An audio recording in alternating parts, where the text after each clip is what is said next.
तो चलिए शुरू करते हैं जोसेफ मोफी की किताब the power of your subconscious mind से, जहां पर ये किताब खास आपके लिए लिखी गई है।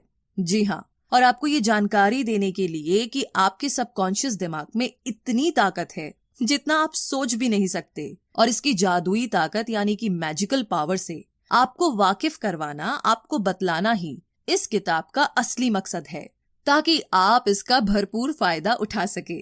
तो इस किताब का पहला चैप्टर कहता है कि आपके अंदर एक खजाना मौजूद है।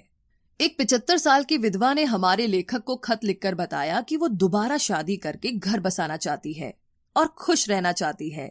तो उसने एग्जैक्टली वही किया जैसा लेखक ने उसको करने को बोला था। वो औरत खुद को बार बार याद दिलाती रहती थी कि वो एक खुशहाल शादीशुदा औरत है और अपने पति से बहुत प्यार करती है। और आखिरी में एक दिन वो एक बड़े फार्मासिस्ट से मिली और उनसे प्यार कर बैठी। रिजल्ट ये रहा कि आज दोनों शादीशुदा है और काफी खुश है। तो कहने का मतलब ये है कि आपके अंदर एक्चुअली में एक पूरी सोने की खान है जो आपका सबकॉन्शियस माइंड है। बस अगर आप इसे कंट्रोल करके अपने फायदे के लिए इस्तेमाल करना सीख जाए तो क्या बात। क्योंकि आप जब किसी टेस्ट से पहले खुद को ये यकीन दिलाते रहते हैं कि आप फेल हो जाएंगे या फिर कोई चीज आपको नहीं मिलेगी, तो एक्चुअली में आप अपने ही दिमाग को ऐसा करने के लिए मजबूर कर रहे होते हैं। आप अपने दिमाग की सुपर पावर को गलत आइडिया दे रहे होते हैं कि आप ये नहीं कर सकते या फिर आप वो नहीं कर सकते। मगर ऐसा कभी मत कीजिए। कभी भी अपने दिमाग में नेगेटिव आइडिया किसी भी सिचुएशन में मत आने दीजिए, बल्कि पूरे जोश के साथ दोहराते रहे, विश्वास रखे और उम्मीद भी। और फिर आप देखेंगे कि आपका सबकॉन्शियस ही आपके सारे सवालों का जवाब बन जाएगा। है ना इंटरेस्टिंग? तो चलिए अब बात करते हैं दूसरे चैप्टर की। इस चैप्टर में आप सीखेंगे कि आपका दिमाग कैसे काम करता है, और इसको समझते हैं इस एग्जाम्पल से। एक बूढ़ी औरत को यकीन हो चला था कि उसकी याददाश्त चली जाएगी, मगर उसने ना अपने दिमाग को यही यकीन दिलाए रखा कि ऐसा कुछ भी नहीं होगा, बल्कि वो डेली सोचती थी कि उसकी याददाश्त तो दिन ब दिन बढ़ती जा रही है। तो हुआ यूं कि अब ये उसका मजबूत विश्वास ही था कि सच में उसके साथ ऐसा ही हुआ।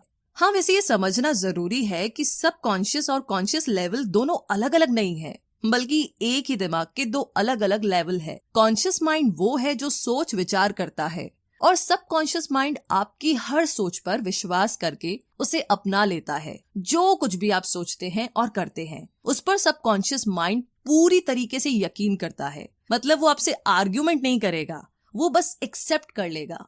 एग्जाम्पल के लिए, हिप्नोसिस के पीछे सिर्फ एक वजह यही है कि आपका सबकॉन्शियस माइंड इस पर यकीन करता है, और फिर आपसे जो भी कहा जाता है उसे आपका कॉन्शियस माइंड बिना किसी जिद के, बिना किसी आर्ग्यूमेंट के मानने लग जाता है। फिर आप चाहे सही है या गलत जो भी विचार रखते हैं उसे ये बेहिचक अपनाने लगता है। तो याद रखिए कि आप अपनी कश्ती के खुद ही मालिक है। सारा कंट्रोल आपके अपने हाथों में है। तो सोच समझकर चुने, अच्छा चुने और अपनी खुशियां चुने।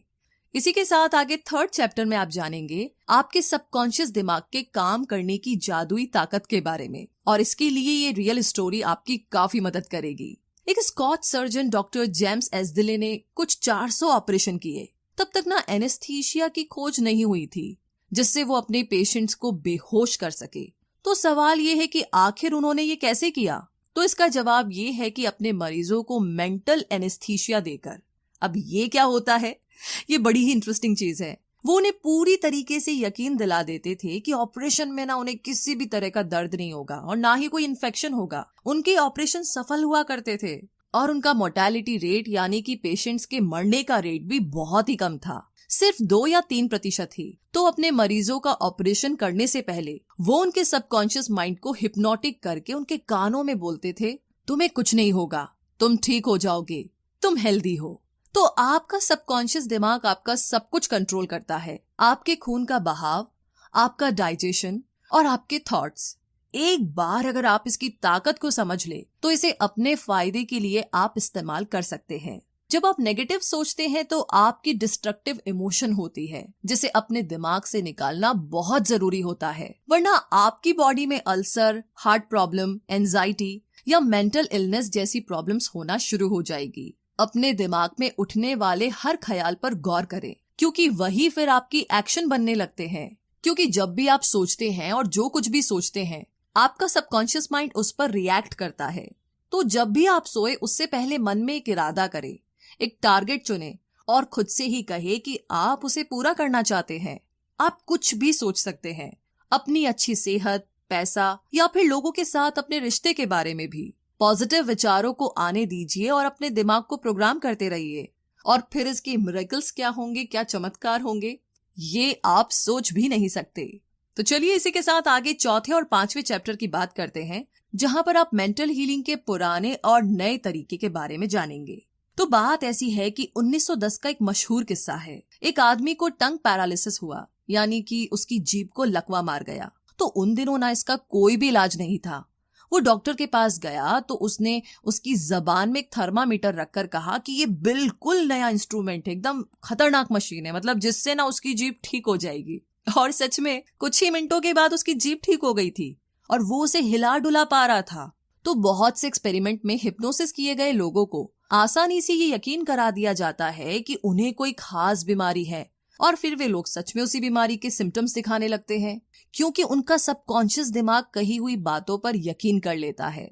इसमें ना इतनी ताकत होती है कि वे उसी तरीके से एक्ट भी करने लगता है, जो बहुत ही अजीब है मतलब सुनने में। बट आप कभी सोचेंगे ना, एक्चुअली आपके साथ भी यही हो रहा होता है। ये अपोजिट भी काम करता है। जब किसी मरीज के सबकॉन्शियस दिमाग को यकीन दिलाया जाता है कि वो ठीक हो रहा है, तब ऐसा लगता है कि वो कभी बीमारी का शिकार ही नहीं था। तो आपके शरीर पर कोई असर तब तक नहीं होगा जब तक आपका सबकॉन्शियस माइंड ऐसा करने को ना बोले। हमेशा अपने सबकॉन्शियस दिमाग की ताकत को याद रखिए, न जाने आपके जीवन में इसकी बदौलत कब क्या चमत्कार हो जाए। इसीलिए ना कोई भी मौका मिस ना करे। तो आज हम सब अपने सबकॉन्शियस माइंड की पावर से वाकिफ है, इसके बारे में जानते हैं, मगर हम में से बहुत से लोग इसका सही इस्तेमाल करना नहीं जानते हैं। उन्हें ये पता नहीं होता है कि इसकी ताकत से कैसे अपनी जिंदगी को बदला जा सकता है।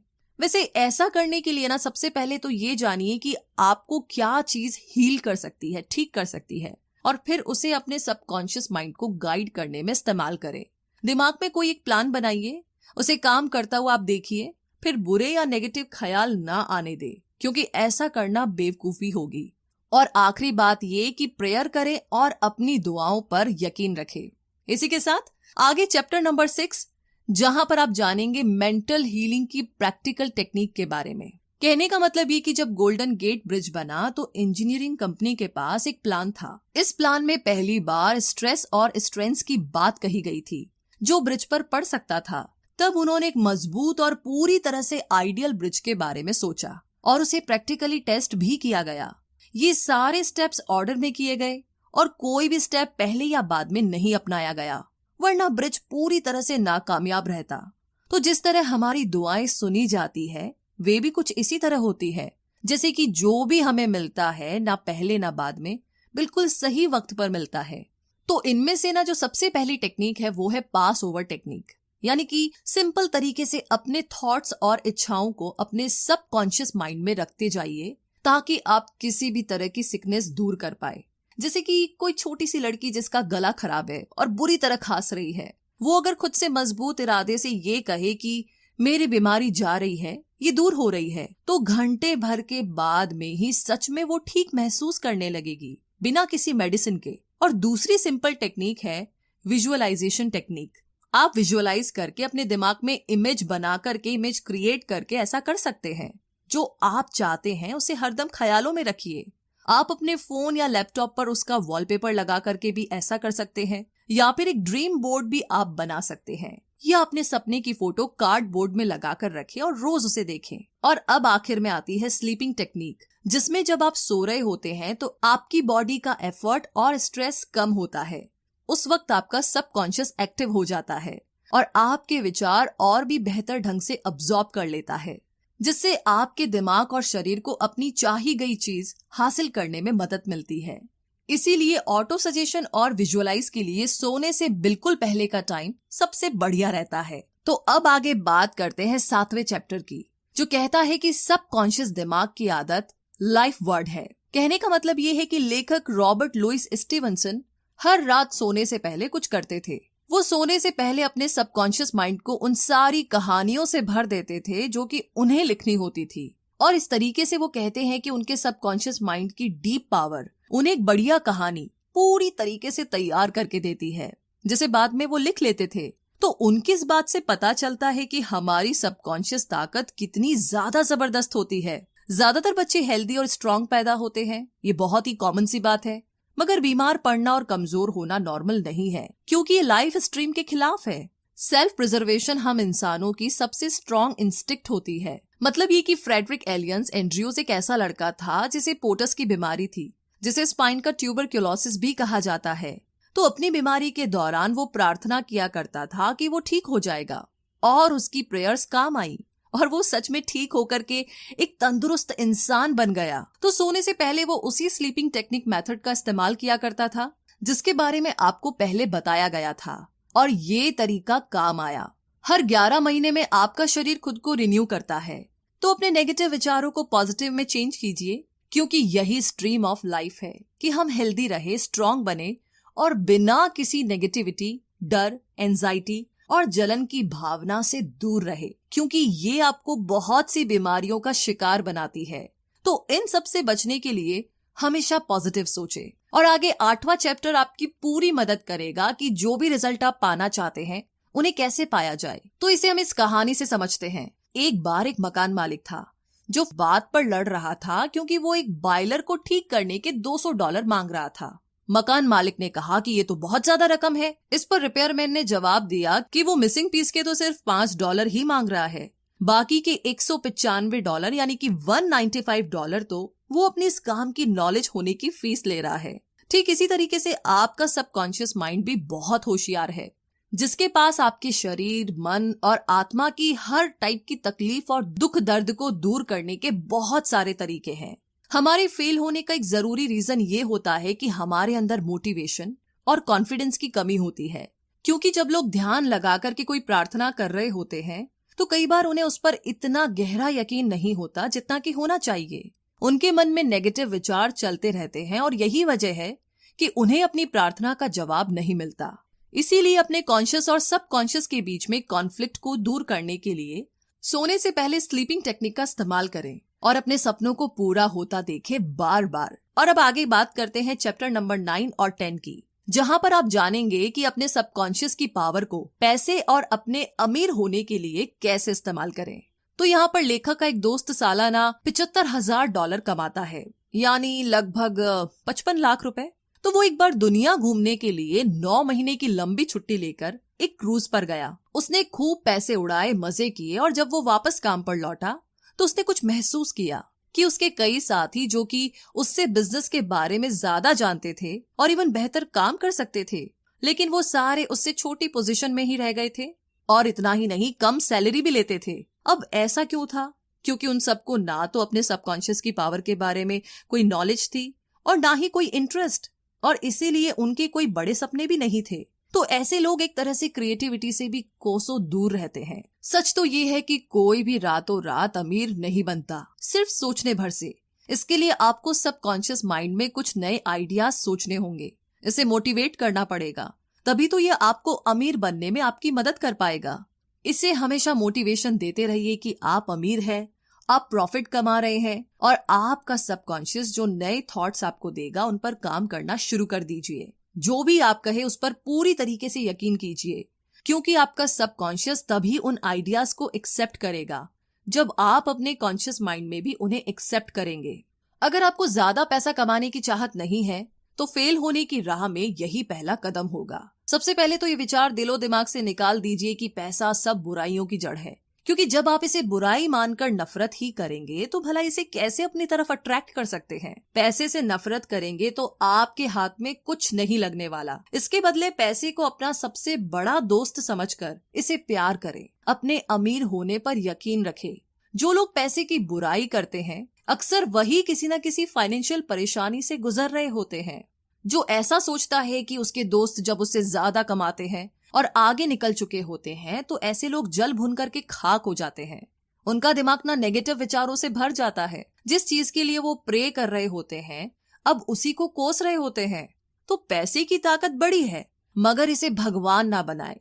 पैसा तो बस सफल होने की एक निशानी है, लेकिन असली खजाना तो आपके दिमाग में छुपा है, जो आपके विचार है, आपके थॉट्स है। और इसीलिए पैसे की कभी भी बुराई ना करे। आगे चैप्टर नंबर 11 और 12 में आप जानेंगे कि आपका सबकॉन्शियस माइंड आपकी सफलता का साथी है।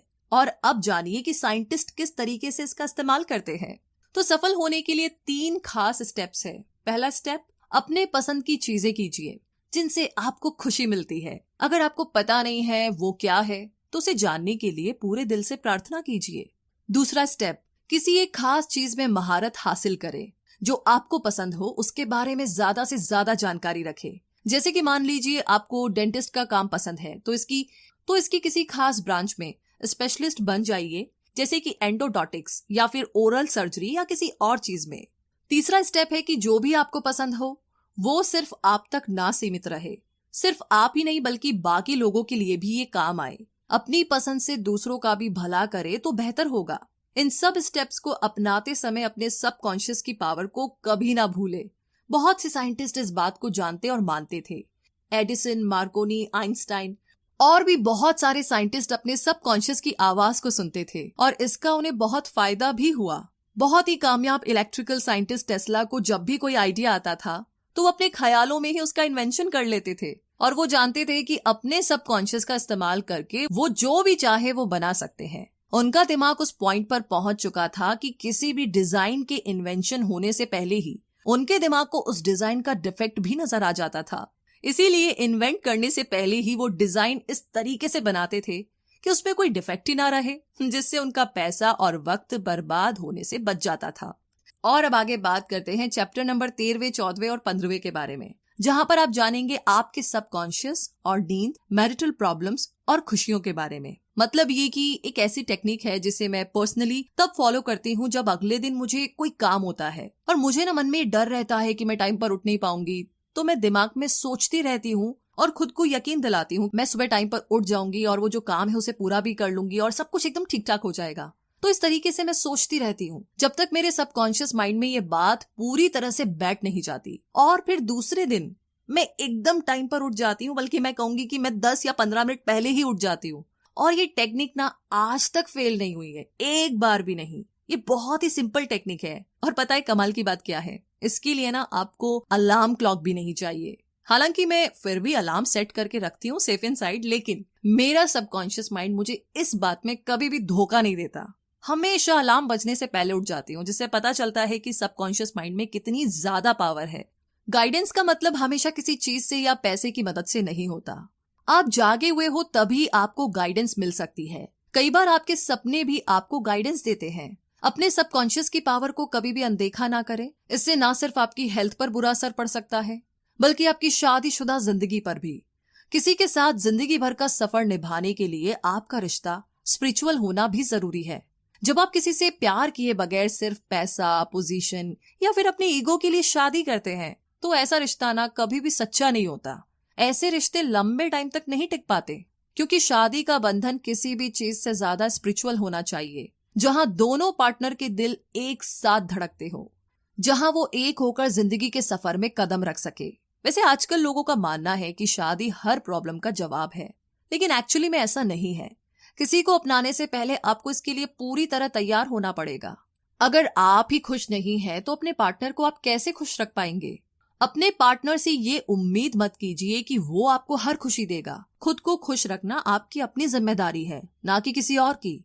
अपने सबकॉन्शियस को यकीन दिलाइए कि आप अधूरे नहीं हैं, अपने आप में पूरे हैं, परफेक्ट है। तभी तो आप किसी और से प्यार कर पाएंगे और शादी की जिम्मेदारी उठा पाएंगे। अपनी शादीशुदा जिंदगी में गलतियों को दोहराना एक बहुत ही बड़ी निशानी है कि आपके मन में नेगेटिव विचार भरे हुए हैं। आपका सबकॉन्शियस माइंड भी इन्हीं नेगेटिव विचारों को अपना रहा है। अगर गलती हो गई है तो उसे स्वीकार करके आगे बढ़ जाए, उसे ना पकड़ कर मत बैठिए। मतलब कई लोग तो महीनों सालों तक एकदम दिल पर बोझा लिए बैठे रहते हैं, इसने मुझे ऐसा कहा वैसा कहा। अपने साथी और अपनी शादी में यकीन रखिए ताकि आपका सबकॉन्शियस भी यही माने। हमेशा एक बात याद रखिए कि शादीशुदा जिंदगी में परेशानियां आना बहुत ही कॉमन बात है और इसके लिए एक्सपर्ट की सलाह लेने में कोई बुराई नहीं है। अपने रिश्तेदारों के पास जाने से पहले उस इंसान के पास जाइए जो इसका एक्सपर्ट है। जब आपको दांत में दर्द होता है तो क्या आप इंजीनियर के पास जाते हैं क्या? नहीं, बताइए जाते हैं क्या? नहीं ना। तो आपकी शादी भी आपके दांत के दर्द से कम जरूरी मसला नहीं है। जब भी कोई परेशानी आए तो अपने रिश्ते को बचाने के लिए एक्सपर्ट की राय लीजिए। अपने पार्टनर और एक्सपर्ट के अलावा किसी भी तीसरे के साथ कभी भी अपनी मैरिटल प्रॉब्लम को डिस्कस ना करें। आपकी खुशियां सिर्फ आपके हाथ में है। अगर आप यही सोचते रहेंगे कि आपकी शादी तो टूटने की कगार पर है, तो जानते हैं क्या होगा? एक दिन ना ये सच में टूट सकता है। कोई नहीं बचा सकता, भगवान भी नहीं। क्योंकि आप ऐसा सोचते हैं तो आपके सबकॉन्शियस को भी यही यकीन होने लगता है। जब आप खुशियों की जगह नेगेटिव सोचेंगे तो खुशियां कहां से पाएंगे? अब सवाल ये है कि खुशियां कैसे चुनी जाए। तो इसके लिए आपको रोज सुबह उठकर खुद से यही दोहराना है कि आपकी जिंदगी बहुत ही खूबसूरत है और बहुत ही बेहतरीन है। जो भी होगा एकदम बढ़िया होगा और आप हमेशा खुश रहेंगे। अब आगे बात करते हैं चैप्टर नंबर 16, 17, 18 और 19 के बारे में, जहां आपका सबकॉन्शियस माइंड और इंसानी रिश्ते, माफ करना, मेंटल ब्लॉक्स और डर के बारे में आप जानेंगे। तो यहाँ पर ऑस्ट्रेलिया के सिगमंड फ्रॉइड, जो कि साइको एनालिसिस के फाउंडर है, वो कहते हैं कि जब भी किसी को अंदर से प्यार नहीं होता ना, तो उसकी आत्मा धीरे धीरे करके मर जाती है। यही बात गुडविल, रिस्पेक्ट और अंडरस्टैंडिंग के साथ भी है, क्योंकि जब आप दिल में नफरत पालते हैं तो अपनी आत्मा और दिमाग को किसी कैदी की तरह हमेशा के लिए बांध लेते हैं। जितना हो सके सबका भला सोचिए और कोशिश कीजिए कि किसी को भी नुकसान ना पहुंचे। नफरत करने वाले इंसान का हाल वही है जो कि जहर पीता है और सोचता है कि उसे कुछ नहीं होगा। ये ना एकदम पागलपन है ना? तो आप क्यों दूसरों को धोखा देते हैं, हर्ट करते हैं, उन्हें दुख देते हैं, जब आपको पता है कि ऐसा करने से आपके दिमाग में भी जहर भर जाएगा, आपका खुद का नुकसान होगा। लोगों को रिस्पेक्ट दीजिए और उनसे हमेशा अच्छे से पेश आइए। जैसा आप खुद के लिए चाहते हैं वैसा व्यवहार दूसरों से कीजिए। आप दूसरों के बारे में क्या सोचते हैं ये सिर्फ आपके हाथ में है, औरों के हाथ में नहीं। अब आप कहेंगे कि और हमें कोई बेवजह तंग कर रहा है तो क्या? तो जब आपको कोई तंग करने की कोशिश करता है तो ये आपके हाथ में है कि आप क्या रिएक्शन देंगे, कैसे रिएक्ट करेंगे। दूसरों की हरकतों से आप क्या महसूस करते हैं ये भी सिर्फ आपके हाथ में है। अब आप चाहे तो उस बात से चिढ़कर के, गुस्सा होकर के पूरा दिन खराब कर लीजिए, घर में सबका मूड खराब कर दीजिए, या फिर उनकी बातों को इग्नोर करना सीख जाइए, उन्हें माफ करना सीख जाइए। एक्चुअली में ये ज्यादा बेस्ट है, क्योंकि लोगों को माफ करना दिमाग के लिए नेगेटिव विचारों के अगेंस्ट एक एंटीडोट की तरह काम करता है। जब आप लोगों को माफ करते हैं तो आपकी आत्मा एक शांति और सुकून से भर जाती है और एक तरह से लोगों को माफ करके आप लाइफ को पे बैक भी करते हैं, क्योंकि जिंदगी हमेशा आपको मौके देती है। जब कभी गलती से आपकी उंगली कट जाती है या पैर पर चोट लग जाती है तो आपका सबकॉन्शियस भी कुछ इसी तरीके से आपको माफ करता है। कोई बात नहीं यार, हो गया जो हो गया, और फिर वो उस चोट को हील करता है, यानी कि उसे ठीक करता है। तो एक आदमी था जो दिन रात इतनी मेहनत करता था कि एक दिन उसे हार्ट प्रॉब्लम हो गई। उस आदमी ने अपने बच्चों के साथ कभी मुश्किल से ही टाइम बिताया था। तो हमारे लेखक ने उससे बात की और उसने उस आदमी को समझाया कि उसके ऐसा करने की वजह यही है कि उसे अपने बच्चों को वक्त ना देने का दुख अंदर ही अंदर खाए जा रहा था और दिन रात कड़ी मेहनत करके वो एक तरह से खुद को सजा दे रहा था। उसे खुद को माफ करना सीखना होगा, तभी तो वो खुश रह पाएगा। हम इंसान ना आदत से बहुत लाचार होते हैं। बुरी आदत और अच्छी आदत के बीच में सिर्फ एक चुनाव का फर्क होता है, सिर्फ उसे चूज करने का। आप क्या चूज करते हैं ये आपकी मर्जी है। चाहे तो आप बुरी हैबिट अपनाएं या अच्छी हैबिट, ये सब आपके हाथ में है। बुरी आदत को दूर करने के लिए उसे इग्नोर ना करें, एडमिट करें कि वो आपकी बुरी आदत है और उसे दूर करना है। बहुत से शराबी जिंदगी भर शराब नहीं छोड़ पाते क्योंकि वो मानते ही नहीं है कि वो शराबी है। पहली बात तो उन्हें ये मानने में शर्म आती है कि वो शराबी है और पछतावा होता है, फिर उनके ईगो को ठेस पहुंचती है और रिजल्ट यही कि कभी भी वो इससे छुटकारा नहीं पा सकते। तो कोई भी आदत अपनाने के लिए पहले खुद को तैयार करना होगा। जब आप इस पॉइंट पर आ जाए कि आपको अपनी कोई बुरी आदत छोड़नी ही छोड़नी है तो खुद की पीठ को थपथपाए, क्योंकि आपने आधा किला तो वहीं फतेह कर लिया है। अब अपने सबकॉन्शियस को कंट्रोल करने की राह में पहला रोड़ा है आपका डर। इसे दूर करने के लिए आप वही कीजिए जिसे करने से आपको सबसे ज्यादा डर लगता है। बहुत बहुत बहुत मुश्किल है, लेकिन करके तो देखिए। एक बार एक लेडी ना एक ऑडिशन देने पहुंची। हालांकि अपने स्टेज फोबिया की वजह से वो 3 बार पहले फेल हो चुकी थी। उसकी आवाज में जादू था, मगर उसकी नेगेटिव ख्याल उसके सबकॉन्शियस पर जमे हुए थे और इसीलिए हर बार स्टेज पर जाने के ख्याल से ही वो डर जाती थी। उसने इसका जो इलाज निकाला वो बहुत ही कमाल का था। वो खुद को दिन में 3 बार कमरे में बंद कर लेती थी। एक चेयर पर बैठ करके रिलैक्स होकर के वो अपनी आंखों को बंद कर लेती थी। फिर वो खुद में दोहराया करती कि उसके पास गजब की आवाज है जिसकी बदौलत वो किसी का भी दिल जीत सकती है। वो खुद से 10-10 बार कहती थी कि अब उसे स्टेज पर डर नहीं लगता। तो जिस दिन उसका ऑडिशन था उसकी एक रात सोने से पहले उसने ये टेक्निक दोहराई और कमाल की बात ये है कि ये टेक्निक काम कर गई। वो ऑडिशन देने के लिए स्टेज पर चढ़ी और बहुत ही खूबसूरती से उसने गाना गाया और लोगों पर अपनी आवाज का जादू चला दिया। इस एग्जैक्टली मेरे साथ भी कुछ ऐसा ही हुआ था। इसी के साथ अब आगे आखिरी चैप्टर 20वें चैप्टर की तरफ बढ़ते हैं, जहां पर जवां दिल कैसे बने रहे हमेशा इसके बारे में आप जानेंगे। तो लेखक के एक पड़ोसी को रिटायरमेंट इसलिए लेनी पड़ी क्योंकि वो 65 साल के हो गए थे। उस आदमी ने लेखक को कहा कि उसके लिए रिटायरमेंट किंडरगार्टन से फर्स्ट ग्रेड में जाने जैसा है। उसके लिए ये जिंदगी और विजडम की राह में एक और कदम रखने जैसा है। उसका सोचना कितना सही है। हमें उम्र को इसी तरह लेना चाहिए। उम्र का मतलब सिर्फ सालों का पड़ाव तय करना नहीं है, बल्कि एक्सपीरियंस और समझदारी के अलग अलग पड़ावों से गुजरना है। और यही मरते दम तक चलना चाहिए कि हम जिंदगी का भरपूर फायदा उठाते रहे। 65 से 95 साल की उम्र के बहुत से साइंटिस्ट ने यही किया है। उन्होंने जिंदगी को भरपूर जिया, अनुभव लिए और बहुत कुछ सीखा। जिन्हें मरने से और बूढ़ा होने से डर लगता है उनके अक्सर ऑर्गन फेल हो जाते हैं और वो उम्र के नेचुरल प्रोसेस को समझना नहीं चाहते, इसीलिए मरने से डरते हैं। जब डर उन पर हावी हो जाता है तो उनके सबकॉन्शियस में नेगेटिव विचार जमा होने लगते हैं जो अपने साथ बहुत सी बीमारियां लाते हैं। तो इसी के साथ ये समरी यहीं पर समाप्त होती है। एंड आई एम श्योर इसे सुनने के बाद में आप काफी अच्छा फील कर रहे हैं और आप सोच रहे हैं, प्लानिंग कर रहे हैं कि कौन कौन सी चीजों पर, कौन कौन सी गोल्स पर काम किया जा सकता है, इमेजिन करके, टेक्निक्स अप्लाई करके। इन सभी के लिए आपको ऑल द वेरी बेस्ट। अपने ऊपर भरोसा रखिए और हम आपके साथ हैं ना, तो टेंशन की क्या बात है। ऐसा कंटेंट आपको मिलता रहेगा, डोंट वरी। वैसे रिव्यू सेक्शन में जरूर लिख करके बताइएगा कि आपको ये समरी कैसी लगी और अगले हफ्ते आप कौन सी समरी सुनना चाहेंगे वो भी बताइएगा।